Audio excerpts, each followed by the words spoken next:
European football से Manchester United की छुट्टी, पूरी छुट्टी भाई। यूरोपा तक खेलने को नसीब नहीं होगी मैनचेस्टर यूनाइटेड को इस साल।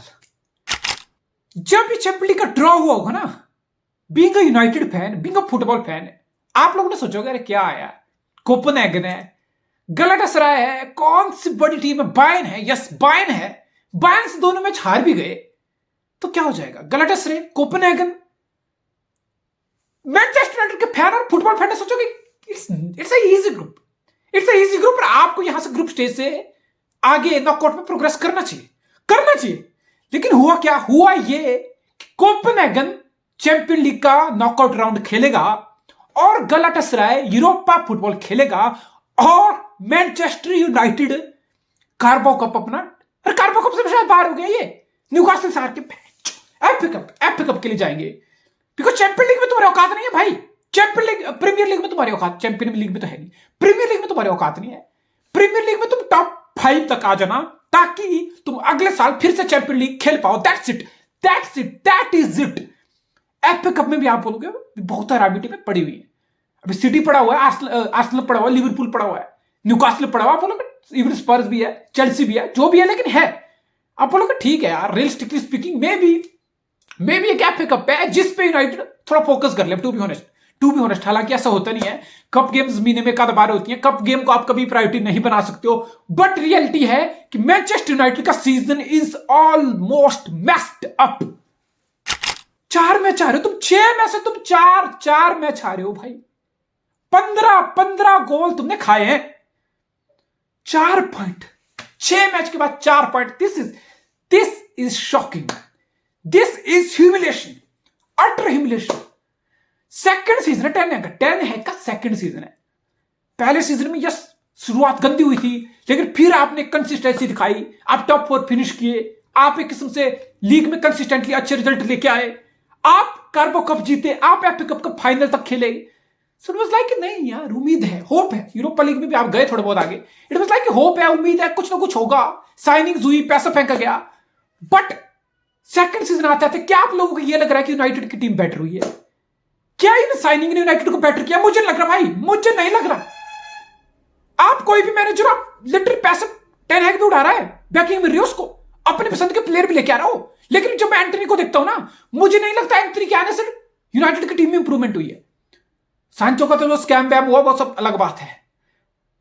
मुझे नहीं आता लगता कि रास्मस हॉयलैंड के आने से अब यूनाइटेड की टीम में कोई बेटरमेंट दिख रही है। मुझे लग रहा है अमराबाद के आने से यूनाइटेड की टीम में कोई बेटरमेंट दिख रही है। क्या है ये? कभी बैक ऑस्ट्रेलिया, कभी अमराबाद ले गए। तुम serious club, you are a fucking serious club. तुम्हारा एम्बिशन है कि हमने टॉप टीम बनना है, फिर से हमने अपनी लेगेसी को फिर से रीइन्वेंट करना है। We want to be the top dog once again. और फिर तुम साइन कर रहे हो अमराबाद को, फिर तुम साइन कर रहे हो बैक ऑस्ट पे, लोन पे। क्यों? लोन पे भी एक प्लेयर की एक स्किल होता है, एक मिनिमम लेवल होता है कि इस क्लब में इस लेवल का प्लेयर हमें मिनिमम चाहिए। क्या किसने रोका यूनाइटेड को? अगर उन्हें इतने डेस्परेटली कैसेमीरो का बैकअप चाहिए तो किसने रोका है यूनाइटेड को मार्केट में जाने से, 40, 50, 60, 70 मिलियन उड़ाने से, एक क्वालिटी डीएमएफ साइन करने से? किसने रोका यूनाइटेड को? जो उनको अमराबाद को लोन पे साइन करना पड़ रहा है। और ये क्या, कौन सा नशा है अमराबाद? जो लोग बहुत हाइप कर रहे थे ना अमराबाद को, अरे अमराबाद ये है, मोरक्को के साथ वर्ल्ड कप में अमराबाद ये कर, अच्छा किया उसने वर्ल्ड कप में। लेकिन to be honest, World Cup में आपको हर मैच में एक टॉप लेवल की टीम फेस करने को नहीं मिलेगी। That's the reality of it. Premier League ऐसा लग रहा है बंदा होशो हवास उसके उड़े हुए हैं भाई, कुछ भी टैकल कर रहा है, पोजीशनिंग कुछ भी है, कहीं भी कुछ भी, is all over the place. आप अपने डीएमएफ से, होल्डिंग मिडफील्डर से गेम में स्टेबिलिटी चाहते हो, आप चाहते हो डिफेंस प्रोटेक्टेड हो, गोइंग फॉरवर्ड आप बॉल टेंशन रखो, गेम का टेम्पो कंट्रोल करो, एक स्टेबिलिटी आए। अमराबाद के आने से क्या हो रहा है, मिडिल में स्टेबिलिटी नहीं आ रही। सो आई डोंट थिंक सो। कौन ये यूनाइटेड के लिए प्लेयर साइन कर रहा हो, किस वजह से ये प्लेयर साइन किए जा रहे हैं? फिर आप बोलोगे एंटनी, वही बात कर रहा हूं, एंटनी सेकंड सीजन है। अब तुम कल की लाइनअप बताता हूं यूनाइटेड की। एंटनी राइट पे, गर्नाचो लेफ्ट पे, हॉयलैंड सेंटर पे। इन सब प्लेयर को देखो, यू नो तुम मैच स्टार्ट होने से पहले पता है कि एंटनी की गोल नहीं आना। यू नो गर्नाचो कुछ कर दिया करते, but there is a slim chance कि गर्नाचो हर मैच में गोल नहीं करता। वो कोई एंड प्रोडक्ट नहीं है, इज स्टिल उधर फर्स्ट टीम उसका ट्रांजिशन हो रहा है, just promise and all that's there, but is not a finished article. Is not someone कि तुम गर्नाचो पे बैंक करो कि हर मैच में गर्नाचो गोल करेगा, गर्नाचो बचाएगा। नहीं, एंटनी गोल नहीं करेगा, गर्नाचो गोल नहीं करेगा, रास्मस हॉयलैंड भाई 15 प्रीमियर लीग मैच निकल गए, 0 अंडा अंडा गोल है उसका, तो रास्मस हॉयलैंड के गोल नहीं आएंगे। फिर गोल मैं तो यूनाइटेड की सच्चाई बता रहा हूं, यूनाइटेड के गोल कहां से आ रहे हैं? मैकटोनी में कभी गोल कर रहा है तो कर रहा है, बाकी ब्रूनो फर्नांडिस कुछ कर लिया, पेनल्टी कर लिया, फ्री किक कर लिया, कोई वंडर गोल स्कोर कर लिया, दैट्स इट। ये तो लोग हैं जो यूनाइटेड की पूरी टीम में देखो, ये जो दो लोग हैं जो आपको लग रहा है गोल स्कोरिंग थ्रेट है, रेस्ट ऑल तुम लाइनअप देख के बता सकते हो कि भाई यूनाइटेड की टीम के गोल कहां से आएंगे, मिडफील्ड कहां से कंट्रोल होगी। तो गोल में खाए जा रहे हो, कीपर है माशाल्लाह भाई, ये यूनाइटेड ना ऐसे नगीने ढूंढ के कहां से लाता है यार, ऐसे नगीने यूनाइटेड के पास से क्यों आते हैं, मेरे तो ये समझ नहीं आता भाई। उसका एटीट्यूड देखो, अंदर नाना बंदा वो अलग ही दुनिया में, उसकी अलग ही मैट्रिक्स चल रही है। ये सो कॉकी बॉल्स है, ठीक है यार, बहुत कीपर है, कॉकी है, बॉल्स हैं, बहुत प्लेयर है, लेकिन भैंस फिर परफॉर्मेंस उस लेवल की मैच होनी चाहिए। ऐसा लग रहा है अलग ही मैट्रिक्स पैरेलल यूनिवर्स बना के जी रहा है बंदा, अलग ही इजी, एक इजी सेव होता है एक गोलकीपर के लिए, एक इजी मतलब रेगुलेशन सेव होता है। वो बंदा रेगुलेशन सेव को कुछ ऐसे तरीके से जंप मार के करना चाह रहा है ना, वो दिखाना चाह रहा है कि देखो मैंने कोई बहुत बड़ा सेव कर लिया भाई। वो ऐसे ऐसे रिएक्ट करता है रेगुलेशन सेव को भी कि मैंने पता नहीं देखो कितना बड़ा सेव कर लिया, मैं पता नहीं कितना बड़ा प्लेयर हूं, जो कॉमेडी सर्कस चल रही है। He is not serious player, उस बंदे में स्किल होगी, वो सब कुछ होगा, मैं मना नहीं कर रहा, लेकिन उसका attitude is not right now, उसका attitude is not right now at a top level player, top level के प्लेयर का एटीट्यूड उसका नहीं है। मतलब उसको देख के लग रहा है कि भाई कॉमेडी सर्कस चल रही है, बंदा बहुत कॉमेडी करता है वो लिटरली, मतलब इतने सारी कमियां बोलो जो मर्जी बोलो। मैगवायर, अब यूनाइटेड की मैं स्टेट बताता हूं, मैं Harry Maguire Premier League player of the month, yes. अब बोलोगे कि ठीक है यार, लिसांड्रो मार्टिनेज के एब्सेंस में हैरी मैगवायर के लिए एक अपॉर्चुनिटी दी, हैरी मैगवायर ने उस चीज को सील द डील किया, बहुत शानदार एक महीना निकाला, is been crunch back solid, अच्छे डिसीजन लिए, tackles, aerial duel, set piece में थ्रेट। सो एक किस्म से आप बोल सकते हो कि हैरी मैगवायर पिछले एक महीने से अच्छा खेला, player of the month, Premier League player of the month. United पूरे नवंबर में प्रीमियर लीग में मैच जीता अपने 3-4 लाइन से। Erik ten Hag player of the month, गर्नाचक wonder goal, probably the goal of the season मारा। तो तीनों अवार्ड प्रीमियर लीग के पिछले महीने के गए यूनाइटेड को, और हकीकत यह है कि यूनाइटेड फिर कहां खड़ा है। तो आप समझ सकते हो कि यूनाइटेड की मतलब समझ रहे, हाइज भी नहीं बोल सकता मैं, मतलब it's like a zigzag, 2-4 match की फॉर्म पकड़ता है यूनाइटेड, और ये ट्रेंड पिछले 10 साल से चल रहा है। 2-3 मैच की यूनाइटेड फॉर्म पकड़ेगा, फिर ऑब्वियसली यूनाइटेड है तो हाइप मीडिया भी करती है, फैंस भी उछल जाते हैं बहुत ज्यादा, United are back, share back, ये वो फालतू की बात है। फिर ऑल ऑफ सडन वही किस्सा, वही क्रंच मोमेंट्स पे, वही बड़े मैच में जहां मैटर करती है चीजें, हक देना, वही ग्राफ, जिगजैग। बॉटम लाइन ये है कि 10 साल बाद भी United they are absolutely nowhere. Arsenal था, आर्सेनल वेंगर गया, देवर लाइक टाइम लगेगा, यूनाई एमरी आया, सैक हुआ, मिकेल आर्टेटा भी आया, बहुत ट्रोलिंग हुई, हर season after season Mikel Arteta कुछ खास नहीं हो रहा था, 3-4 सीजन निकल गए, लेकिन फाइनली पिछले 2 सीजन से, लास्ट सीजन से आप बोल सकते हो कि आर्सेनल आर देयर। आपको ये चीज पता है, आर्सेनल जीते चाहे कुछ भी नहीं जीते, लेकिन यू नो कि ये टीम है मिकेल आर्टेटा की, इसमें मार्टिनेली का ये काम है, इसमें साका का ये काम है, you know what to expect from this Arsenal team, you know what to expect, you know week in week out what to expect. तुम्हें पता साका से तुम्हें क्या मिलेगा, तुम्हें पता मार्टिनेली से क्या मिलेगा, तुम्हें पता ओडेगार्ड जैसे प्लेयरों से क्या मिलेगा, पता है ना तुम्हें पता गैब्रियल जेसस से क्या मिलेगा, तुम्हें पता विलियम सिलेबस से तुम्हें किस टाइप की परफॉर्मेंस मिलेगी, तुम्हें पता डेक्कन राइस से तुम्हें क्या देखने को मिलेगा। यूनाइटेड में तुम बता दो क्या मिलेगा, एंटनी की नौटंकी मिलेगी, ब्रूनो फर्नांडिस की ब्रेस मिल जाएगी इधर उधर, दैट्स इट। स्कॉट मैकटोमिने में कब जिदान बन जाएगा, कब वो एक गुमनाम आदमी बन जाएगा, यू नेवर नो। मैगवायर की ट्रोलिंग मिलेगी, ओनाना के नखरे मिलेंगे, बैन साके के टैकल से खुश रहेंगे तुम जिंदगी भर, बैन साका टैकल करता है। क्या चल रहा है इस क्लब में? लूक शॉ को 2-3 साल पहले शॉबर्तो कार्लोस बना दिया था यूनाइटेड के फैन ने। आज वो बंदा एक डिसेंट टीम के लिए लेफ्ट बैक खेलना डिजर्व नहीं करता। तुम जो मर्जी बोलना बोल लो, कुछ going for is absolutely nothing going forward. Erik ten Hag उसको इतनी फ्रीडम दे रहा है इस सीजन डियागो डालो और लूक शॉ को इतनी फ्रीडम मिल रही है ना। कल का मैच में तुम देखो तो एवर लाइक यूनाइटेड ने क्या किया होता, यूनाइटेड ने अपने दोनों सेंटर बैक को वेरान और मैगवायर को पीछे रखा, और वैसे आप ज्यादा होता है प्रेस अच्छा कर रहा था यूनाइटेड, लेकिन they were like two at the back. फिर अमराबाद होल्डिंग मिडफील्डर की पोजीशन से ड्रॉप डीप कर रहा था दोनों सेंटर बैक की स्पोर्ट में, बेसिकली 3 एट द बैक की शेप। तो फिर यूनाइटेड क्या कर, टेन क्या करना चाह रहा था, टेन का मकसद यह था कि मैं अमराबाद को ड्रॉप डीप कराऊंगा अपने सेंटर बैक की स्पोर्ट में, 3 एट द बैक बनाऊंगा, मैं अपने दोनों फुल बैक को राइट बैक डियागो डालो, लेफ्ट बैक लूक शॉ, दोनों को थोड़ी फ्रीडम दूंगा कि दोनों फुल एंड वाइडर चैनल में ऑपरेट कर सके। तो फिर गर्नाचो वाइडर रह रहा था, एंटनी वाइडर था राइट हाफ स्पेस में, आप मैकटोमिनी को ठोक रहे थे लेफ्ट हाफ स्पेस में ब्रूनो फर्नांडिस और सेंट्रली हॉयलैंड। तो ये यूनाइटेड का स्ट्रक्चर था। अब इसमें टेन हैग स्ट्रक्चर के लिए ज्यादा ब्लेम नहीं करूंगा, it was good shape, it was offensive shape, it was meant in that way कि यूनाइटेड जाए, बॉक्स अप्रोच करे, बायर्न को ग्रिल करे, चांस क्रिएट करे, अल्टीमेटली गोल स्कोर करे, अल्टीमेटली मैच जीते। अब लुक शॉ को इतनी फ्रीडम में क्या कर रहा है, भाग रहा है, आगे जा रहा है, किसके साथ लिंकअप हो रहा है, गर्नाचो के साथ लिंकअप नहीं हो रहा, कुछ नहीं हो रहा, नथिंग। डियागो डालो एक दो बार क्वालिटी क्रॉस डालने की कोशिश करता है। डियागो डालो को देखकर मैं थोड़ा सा बहुत बोल सकता हूं कि उसमें मुझे फुल बैक वाली थोड़ी बहुत ग्लिम्स दिखती है। बाकी गर्नाचो किसकी पॉकेट में रहा, मजरोई की, बिकॉज गर्नाचो किस टाइप का प्लेयर है, गर्नाचो वो नहीं है कि गर्नाचो से तुम बहुत ज्यादा लिंकअप एक्सपेक्ट करोगे, गर्नाचो से तुम विदाउट बॉल बहुत सारे रन एक्सपेक्ट करोगे, नहीं, या गर्नाचो से तुम बॉक्स में बहुत ज्यादा quality box crosses byline से एक्सपेक्ट करोगे, नहीं। Garnacho is more of a ball carrier, aggressive dribbler जो डायरेक्ट है, अग्रेसिव है, टेक ऑन करना चाह रहा है अपोनेंट के फुल बैक पे, फील्ड पे बॉल दे तो इट्स लाइक कि काउंटर पे फिर वो बहुत लिथर बन जाता है, बिकॉज स्पेस बहुत ऊपर होते हैं, पेस है, ड्रिबल है, अग्रेशन है, तो वो कैरी ऑन कर सकता है। लेकिन जैसे ही आप उसको टक इन करने की कोशिश करोगे, दैट्स इट, फिर गर्नाचो की चीजें मुश्किल हो जाती हैं। फिर गर्नाचो को जितनी बार टेक ऑन करता है, ऑब्वियसली आप मेसी तो होने की 10 में से टेक ऑन करोगे तो 7-8 ड्रिबल कर लोगे, विनीसियस आप होनी। इट मींस कि आप अगर 10 भी ड्रिबल अटेम्प्ट कर रहे हो और आप 2-3 सक्सीड कर रहे हो, 7-8 बार आप बॉल गिव अवे कर रहे हो, that's not good enough.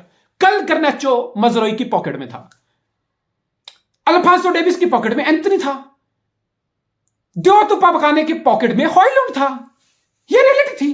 Amrabad was all over the place, he was clueless, that's it. तो फिर आप मैच कैसे जीतोगे, फिर आपके चांस क्रिएट कैसे होंगे। यूनाइटेड ने पूरे कल मैच में एक चीज अच्छी की, वो ये थी कि यूनाइटेड के प्रेस में बहुत अच्छी टेनेसिटी थी, बहुत अच्छा इंटेंट था, बहुत अच्छी इंटेंसिटी थी, बहुत अच्छा कलेक्टिव प्रेस था। एंड अगर मैं पिछले जब से टेन हैग आया यूनाइटेड के, अगर मैं एक चीज अच्छी मानूंगा जो इंप्रूव मेरे हिसाब से हुई है, वो है उनके प्रेस करने का तरीका। पहले ओले वाला ये जो भी फुटबॉल था, मतलब लाइक एक इंडिविजुअल प्रेस करने आ रहा था, दूसरा उसको बैक नहीं कर रहा, दूसरा प्रेस करने आ रहा था, उसको तीसरा बैक नहीं कर रहा। ऐसी चीजें नहीं चलती। अपोनेंट हमेशा तुम्हें प्रेस में इनवाइट करके बेट करके स्पेस ओपन अप कर जाएगा। लेकिन यूनाइटेड की एक चीज मैं मानूंगा इस सीजन या पिछले जब से टेन हैग आया कि यूनाइटेड का प्रेस करने का तरीका has been way better. Approach काफी अच्छी है, कलेक्टिव प्रेस है, इन नंबर्स प्रेस है, उनको पता है कि कब कितना प्रेस करना है, कैसे करना है, अप्रोच करेंगे उनको। तो उस तरीके से मैं बोलूंगा बायर्न के प्लेयर को आपने अच्छे से प्रेस करने की कोशिश की, स्पेस डिनाई किया, अंडर प्रेशर उनको डाल रखा, ये क्रेडिट मैं जरूर यूनाइटेड को दूंगा, दैट्स इट। बाकी पूरे मैच में गोइंग फॉरवर्ड विंगर की विड्थ का इस्तेमाल, राइट चैनल में मैकटोमिनी के स्पेस का, राइट हाफ स्पेस का, लेफ्ट में ब्रूनो फर्नांडिस के लेफ्ट हाफ स्पेस का, कोई बॉक्स अप्रोच का ना, कुछ भी चैनलाइज नहीं हुआ, कुछ भी लिंकअप नहीं हुआ, कुछ भी स्पेस का एक्सप्लॉइटेशन नहीं हुआ। यानी कि पूरे मैच में you created literally nothing, absolutely nothing. अब बायर्न की बात करता हूं, बायर्न ने भी अपने दोनों फुल बैक को फुल एंड वाइड रखने की कोशिश की, Mazraoui on the right, Alphonso Davies on the left. फिर बायर्न ने खुद, बिकॉज उनका डबल बोर्ड है गोरेट्स्की और किमिक, तो थॉमस टुकल ने basically Kimmich obviously drop deep करता था, जैसे यूनाइटेड के लिए एमराबाद ड्रॉप डीप कर रहा था, बायर्न के लिए किमिक ड्रॉप डीप कर रहा था, उपामेकानो और किम मिन जे की स्पोर्ट में 3 एट द बैक की शेप बन रही थी। अब फिर ऑब्वियसली मुसियाला को अपने बिहाइंड स्ट्राइकर रखा था और गोरेट्स का भी कहीं ना कहीं सेंटर हाफ स्पेस में ऑपरेट कर रहा था। लेकिन यूनाइटेड बायर्न ने एक चीज बहुत डिफरेंट की, ऑब्वियसली कोमान को तो अपने राइट पे वाइड विड्थ के हिसाब से यूज करने की कोशिश की, लेकिन आप लीरोय साने को देखो, लीरोय साने का रोल ना थॉमस ट्यूकल के अंदर या इवन मैं बोलूंगा नैगल्समैन के अंदर भी काफी ज्यादा अनप्रिडिक्टेबल था। लीरोय साने को हम बहुत ज्यादा सेंट्रली ड्रिफ्ट होते हुए देखते हैं, सेंट्रली रन लेते हुए देखते हैं। ऑलमोस्ट पहले हाफ में dribble pass 3-4 player try to set up Musiala, Leroy Sane को खुद शॉट लेना चाहिए था, that would have been amazing goal. तो ड्रिबल है, पेस है, शार्पनेस है, लीरोय साने में वो ट्रेट है। फिर लीरोय साने फुल एंड वाइडर कभी भी स्टार्टिंग पोजीशन जरूर होती है, लेकिन लीरोय साने इनसाइड ड्रिफ्ट करता है, वो कभी भी फुल वाइडर बाई लाइन की तरफ लीरोय साने जाने की क्रॉस कोशिश नहीं करता, वहां से क्रॉस डालूं बॉक्स में डिलीवर डालूं, नहीं, बिकॉज फिर वो लेफ्ट में वाइडर पोजीशन बाइन इन पोजीशन ऑक्युपाई कर लेता है आपका अल्फांसो डेविस। ऑब्वियसली वो MLS आया, ऑब्वियसली वो एक विंगर होता था, वैनकूवर कहां खेलता था, वो is like a natural winger, तो पेस है, ड्रिबल भी शानदार है, बॉक्स में क्वालिटी भी डिसेंट है। तो फिर एक विंगर की पोजीशन थॉमस ट्यूकल ऑक्युपाई करवाता है लेफ्ट साइड में अल्फांसो डेविस से, उसका मतलब इनसाइड खेलेगा लीरोय साने, मुसियाला इनसाइड खेलेगा, फिर ग्रेट्स का बॉक्स अप्रोच करेगा, फिर हैरी केन वहां पे है। सोचता है कि मिडिल ऑफ द पिच में आप ओवरलोड क्रिएट कर रहे हो, more like Pep Guardiola football, जहां पे अल्वारेज है, फोर्डन है, हॉलैंड है, तो सारे मिडिल ऑफ द पिच में बहुत सारे left right centre half space में प्लेयर को अप्रोच किया जा रहा है। तो वही टैक्टिक्स कहीं ना कहीं मुझे थॉमस ट्यूकल की दिखती है। ऑब्वियसली आप बोलोगे बायर्न खुद उतना क्लिनिकल नहीं था, बायर्न ने खुद बहुत ज्यादा उतनी चांस नहीं क्रिएट किए, and most of the credit should also go to United कि जिस तरीके से यूनाइटेड ने प्रेस किया, मेरे हिसाब से वो काफी बायर्न के प्लेयर को अंडर प्रेशर डाला, बायर्न के प्लेयर को बॉल पे टाइम एंड स्पेस काफी ज्यादा उस चीज ने डिनाई किया। एंड हैरी केन, मैं हैरी केन की परफॉर्मेंस से बहुत डिसअपॉइंटेड। मैंने बायर्न के to be honest frank football कोई भी मैच इस सीजन बुंडेसलीगा का पूरा 5-10 मिनट से ऊपर नहीं देखा, आई वॉन्ट बी लाइंग। लेकिन कल मैंने ऑब्वियसली बायर्न को पूरा देखा, चैंपियन लीग में 2-3 बार देख चुका हूं इस season. And I am like ये वाला हैरी केन कौन स्ट्राइकर है? हैरी केन वो स्ट्राइकर है जिसकी हम तारीफ करते हैं कि भाई सिर्फ फिनिशर नहीं है, सिर्फ हेडर्स के लिए नहीं है, left foot right foot focus in the box player नहीं है, वो है। उसके अलावा हैरी केन वो चीज ऑफर करता है जो बहुत कम स्ट्राइकर ऑफर करते हैं, more like Benzema, more like Luis Suarez, कि ड्रॉप टिप करना, लिंकअप करना, अपने कुलीग को सेटअप करना, थ्रो बॉल्स निकालना, समझ लो वो सब क्वालिटी स्पर्स में काफी शानदार हैरी केन की ड्रॉप डिप, लिंकअप, फीड पे क्वालिटी, एबिलिटी दिखती थी। लेकिन स्पर्स में आप फिर काउंटर पे खेलते थे। आप मोस्ट ऑफ द फुटबॉल आपने काउंटर पे खेला है, जहां पे आपको एक क्रॉप स्पेस मिलता है, आप ड्रॉप डिप भी कर लो, बॉल भी रिसीव कर लो, सोन को प्ले ऑन कर लो, कुलसेस्की को प्ले ऑन कर लो। लेकिन यहां पे Bayern most of the time इतनी डोमिनेटिंग टीम है, पोजेसिव बेस्ड फुटबॉल है, तो most of the time Bayern Munich ball रखती है, बायर्न म्यूनिख के पास बॉल होता है। That means opponent mid block low block की शेप में डिफेंड कर रहा होता है। That means Harry Kane drop deep भी कर रहा है जैसे कल किया। इट्स लाइक हैरी केन को बॉल पे उतना टाइम नहीं मिल रहा, उतना स्पेस नहीं मिल रहा to pick his pass, to keep the ball, to retain the ball, to move the ball. तो हैरी केन की कल वो, इट्स लाइक हैरी केन कल बहुत मेरे हिसाब से बहुत घटिया, डिस्गस्टिंग खेला। ड्रॉप डिप कर रहा, टाइम स्पेस नहीं मिल रहा, प्रेस करना आ रहा United, cheaply giving the ball, ball retention नहीं हो रही, बॉल पासिंग बेकार हो रही है, ड्रॉप डिप से कोई लिंकअप कुछ नहीं हो रहा, बॉक्स में रन नहीं आ रहे उतने खास, कुछ नहीं हो रहा। सो इट्स लाइक ये बायर्न के लिए भी एक आप बोल सकते हो कि इट्स अमेजिंग साइन कि आपके पास लीरो साने का थ्रेट है, कोमान का थ्रेट है, मुसियाला बॉक्स में अप्रोच करता है, ग्नाब्री फिट होके आ रहा है। तो आप बोलोगे ठीक है यार, अगर हैरी केन खराब खेल रहा है अवे जाके और हम फिर भी जीत रहे हैं, दैट मींस बायर्न की टीम में और भी थ्रेट है। अभी डी लिस्ट फिट होके आएगा। किम मिन जे को देखा मैंने, यस एट टाइम थोड़ा क्लमजी लगा, लेकिन tackles, interception, clearance, his quality. Dayot Upamecano को जिस तरीके से Erling Haaland last season bully किया था, कल दियोत उपामेकानो ने रासमस हॉयलुंड को जेब में डाल के रखा। तो ये फर्क है, ये इंप्रूवमेंट है। एंड ये फर्क आप सिटी और यूनाइटेड का समझ सकते हो कि हॉयलैंड पॉकेट में रहा उपामेकानो की, और पिछले साल हालैंड ने डिस्ट्रॉय किया उपामेकानो को। So that's the difference. I think Bayern एक थ्रेट ऑब्वियसली रहेगा चैंपियन लीग में, नॉकआउट में। They have so much of quality, but United के लिए it's absolutely disgrace. By 2 season 400 million उड़ा दिए, पर एक भी साइनिंग ऐसे नहीं है जो मैं बोल सकूं कि ये जो आई है और यूनाइटेड की टीम बिल्कुल बदल गई है। ये सब बोलोगे कैसिमिरो वो आदमी है जिसके आने से यूनाइटेड की टीम में काफी स्टेबिलिटी आई है, वो मैं मानूंगा। रेस्ट लिसांड्रो मार्टिनेज ठीक ठाक है, यूनाइटेड के फैंस को ज्यादा हाइप करना चाहते हैं, वो आप लोगों को पता है, is a decent defender. But ऐसी कोई साइनिंग आई ही नहीं 400 मिलियन उड़ाने के बाद जो मैं बोल सकूं वाह, यूनाइटेड का तो रुख बदल गया, यूनाइटेड की तो मिडफील्ड स्ट्रांग होगी, यूनाइटेड का तो डिफेंस रॉक सॉलिड हो गया, यूनाइटेड के तो विंगर ऐसे हो गए कि भाई आग लगा रहे हैं। क्या 90 मिलियन एंटनी, व्हाट, कि जोकर है वो, he is a fucking joker. Rasmus Højlund पे 75 मिलियन ठोके तुमने, अब तुम पेशेंस रखनी पड़ेगी। तो बिकॉज तुम्हें ये चीज पता थी कि रासमस हॉयलैंड कोई फिनिश्ड आर्टिकल नहीं, रासमस हॉयलैंड वो प्लेयर नहीं है जो आते ही प्रीमियर लीग जैसी लेवल पे, ये चैंपियन लीग जैसी बड़ी स्टेज पे तुम्हें 20 गोल दे देगा सीजन के, तुम्हें 25 गोल दे देगा प्रीमियर लीग में, 15 गोल दे देगा और तुम्हें लीड कर देगा टाइटल की तरफ या कंपिटिटिव लेवल की तरफ। नहीं, वो इमीडिएट साइनिंग हॉयलैंड नहीं है। फिर मेसन माउंट, मेरी ये चीज समझ नहीं आई कि मेसन माउंट के पीछे यूनाइटेड क्यों गया। आपके पास ऑलरेडी एक अटैकिंग, एक क्रिएटिव माइंडसेट वाला ब्रूनो फर्नांडिस है। दैट मींस ब्रूनो फर्नांडिस को वो फ्रीडम, वो टाइम एंड स्पेस, वो ऑफेंसिव उसकी पावर का यूटिलाइज करने के लिए, मैक्सिमाइज करने के लिए तुम्हें मिडफील्ड में कंट्रोलर चाहिए, तुम्हें एक फिर प्रॉपर नंबर 6 चाहिए, और दूसरा गुंडो काइंड ऑफ प्लेयर चाहिए जो गेम का टेम्पो समझ सके, जो ड्रॉप डिप भी कर सके, यानी कि मिडफील्ड डिक्टेट भी कर सके, टाइम मैन पे खुद भी रन ले सके। तो आपको उस टाइप की मिडफील्ड चाहिए थी, आपने बेसिकली साइनिंग गलत की। टू बी ऑनेस्ट, मेरा मेसन माउंट की कोई एजेंडा नहीं है। मेसन माउंट चेल्सी के रैंक से राइज करके फर्स्ट टीम में आया है और यूरोपियन स्टेज से चैंपियन लीग या प्रीमियर लीग की बड़ी स्टेज में, बड़े मैच में अच्छी परफॉर्मेंस भी पुट अप किया है। That means he has absolute quality. Maybe consistency week in week out अभी उस लेवल पे नहीं है, बट इस क्वालिटी मे बी 2-3 साल में वो आ जाए उस लेवल पे। बट फिर वही बात है, 2-3 साल आपको अगर इमीडिएट सॉल्यूशन चाहिए थे तो आपको एक सेंट्रल मिडफील्डर चाहिए था जिसमें क्रिएटिविटी हो, जिसमें बॉल को होल्ड अप करने की एबिलिटी हो। बेसिकली आपने वो चीज साइन ही नहीं की। अब आप ब्रूनो फर्नांडिस को देख रहे हो, ड्रॉप डिप कर रहा है, मजबूरी में करना पड़ेगा, ट्रैक पे रिकवरी के लिए ब्रूनो फर्नांडिस को आना पड़ेगा। फिर आप ब्रूनो फर्नांडिस की फ्रस्ट्रेशन देखते हो, बिकॉज उसको पता है कि नहीं यार, नहीं, मैं तुम्हें हर बार में कितना ड्रॉप टिप करूं, मुझे ऑफेंसिवली कुछ करना है, मुझे गोइंग फॉरवर्ड आगे रहना है, मुझे आगे से फ्रंट लाइन से प्रेस करना है, मुझे लिंकअप के बारे में सोचना है, मुझे थ्रो बॉल के बारे में सोचना है, और मुझे बार बार ट्रैक पे रिकवरी करनी पड़ रही है 1-1 मिनट बाद। सो आप देखते हो कि फिर बोलते हैं ना लोग, ब्रूनो फर्नांडिस मोन करता रहता है, is moaning, is complaining, is too soft at all. But I think this Manchester United team is too soft. I think combination ही आपका सही नहीं बैठा है, आपने सही साइनिंग की ही नहीं है। At 400 million Ten Hag second season and we still running like a circle. ऐसा लग रहा है अभी भी एक सर्कल चल रही है यूनाइटेड में, अभी किसी को नहीं पता कि इस टीम में कब तक ये टॉप टीम बनेगी, फिर से कब तक ये टॉप लेवल पर कंपीट कर पाएगी। I think United have been very very silly, very very dumb with their signings. I don't know man, I don't know, but Ten Hag has lot to improve, a lot to improve, a lot to work upon.